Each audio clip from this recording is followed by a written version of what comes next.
Hello everyone. Legacy of the Janata Rule. Short-lived, its rule might have been unmarked by strife and contradictions within, but the Janata Party government contributed something valuable to the Indian polity, even as its negative aspects cannot be ignored. It was the first non-Congress government at the center since India's independence. It was also the first coalition dispensation at the central level. Restoration of democratic rights. An unforgettable contribution of the Janata Party government was the restoration of democracy and civil rights in the country. The Janata government was prompt to take steps to reverse the draconian measures of the emergency. Media censorship was removed and several controversial executive decrees were replaced. It repaired the constitution from the emergency depredations and revived open parliamentary practice through its consultative style when repairing the constitution and restored the independence of the judiciary as Granville Austin points out. Arbitrary powers of the executive were curbed and the power of an independent judiciary restored. Under the supervision of the law minister Shanti Bhushan, amendments were devised to nullify the democracy-threatening steps of the 42nd Amendment. The 43rd and 44th Amendments to the Constitution were landmarks in India's political history. The 43rd Amendment, passed in 1977, deleted Article 33ID, which gave powers to Parliament to curtail even legitimate trade union activity under the guise of preventing anti-national activities. Ratified by more than half the states as required, the amendment gave back to the states the legislative powers to make appropriate provision for anti-national activities consistent with the fundamental rights. The power of the judiciary to invalidate laws was restored. The high courts were given the power of going into the question of constitutional validity of certain central laws, thus making it possible for persons living in distant places to seek justice without having to come all the way to the Supreme Court.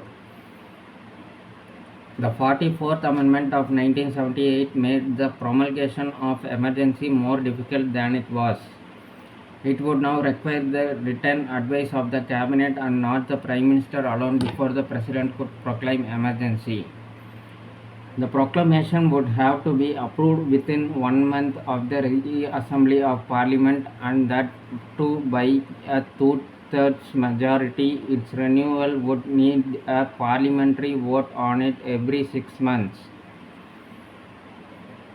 Furthermore, the term internal disturbances was replaced with armed rebellion as a cause for imposing emergency. A special session of the Lok Sabha could be called, one-tenth of its members requesting the President for the purpose of revoking the emergency. Such a revocation could be achieved by simple majority.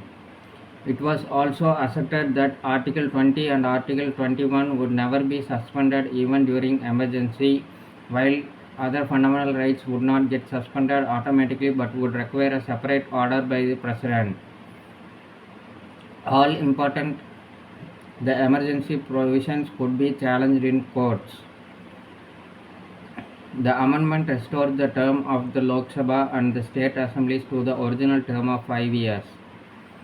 The courts also got back the power to decide the election disputes of the President, Prime Minister, Speaker, etc.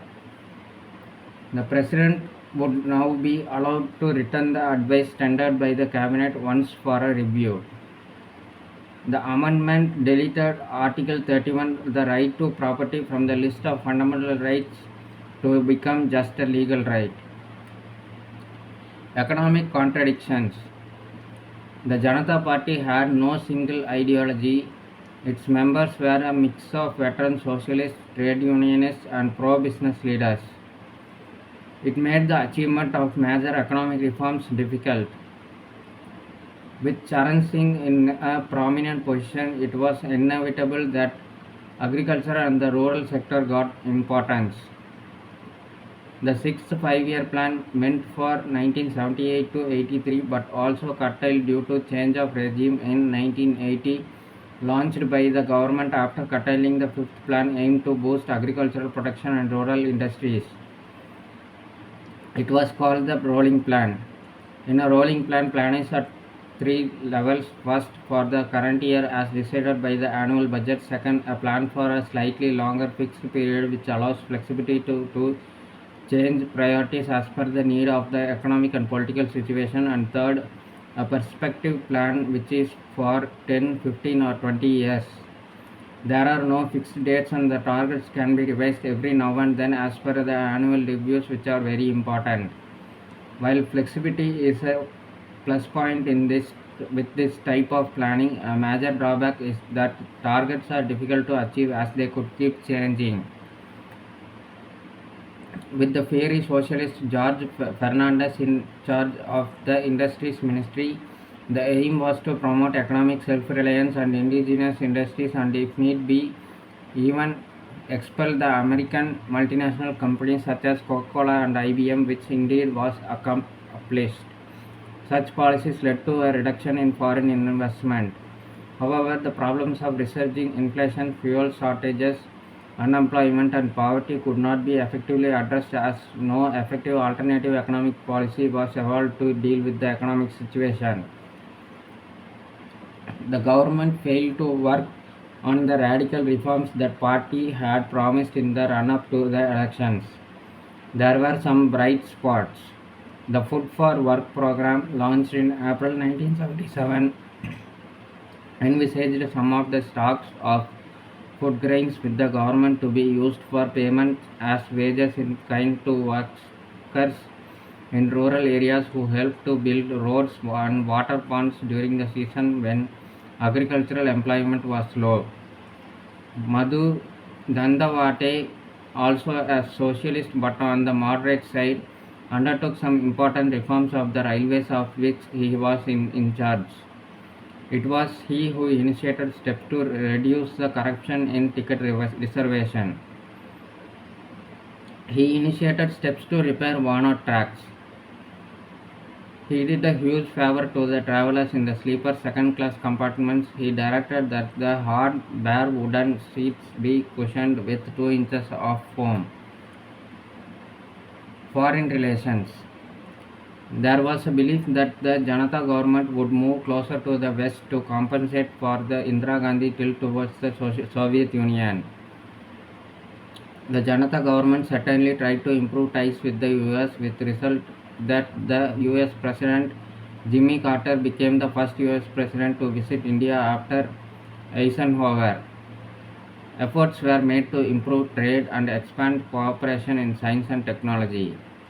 However, the Janata government made it clear that it would practice genuine non-alignment, so maintained cordial relations with the USSR too, with Morarji Desai and Vajpayee, the foreign minister, paying visits to Moscow.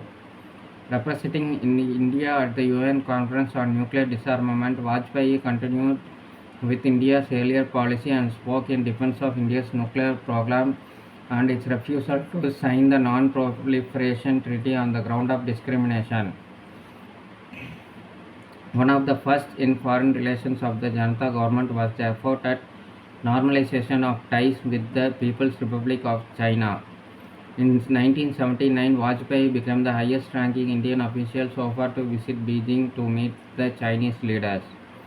Diplomatic ties were re-established between India and China. Ties had been suspended since the 1962 war. The two sides agreed to establish regular dialogue to resolve long-standing territorial disputes, expand trade, and improve border security.